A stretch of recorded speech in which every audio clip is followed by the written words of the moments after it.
Here are 3 culture shock moments I experienced in the US when I first moved there from India back in 2008. So if you're considering moving to US, this is a must-watch video for you. For context, I grew up in a small town that nobody might have heard of called Rajahmundry for the most part of my growing up. And I was 22 years when I went to the US, and I didn't have a lot of exposure in the big cities in India. And I flew out of Mumbai airport all the way to New York. At that time, Mumbai airport is not developed at all. And that was my first time actually taking a flight ever in my life.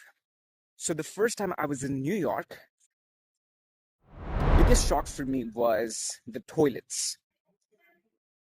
I went to a toilet to pee, and it was so clean. The toilet was so clean.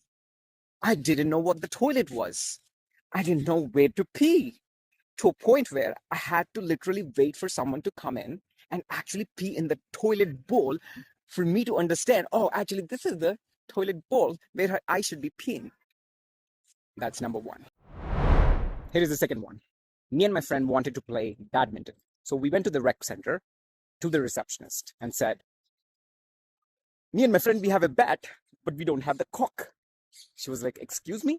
We have a bat, but we don't have the cock. Can we get the cock?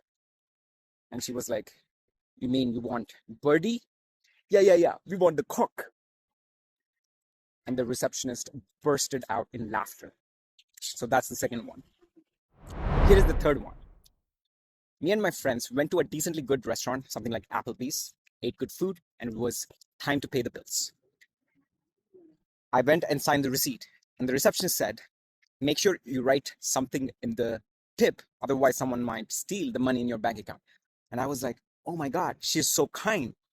Someone could be putting $100 under the tip and steal the money in my bank account. So I decided to put $0 in the tip, signed the check, signed the receipt, and gave it back to her. She was pissed. I could see the look on her face. Later on, realized that you need to tip in the US. In fact, if you don't want to tip, don't even go to a restaurant. That's the standard.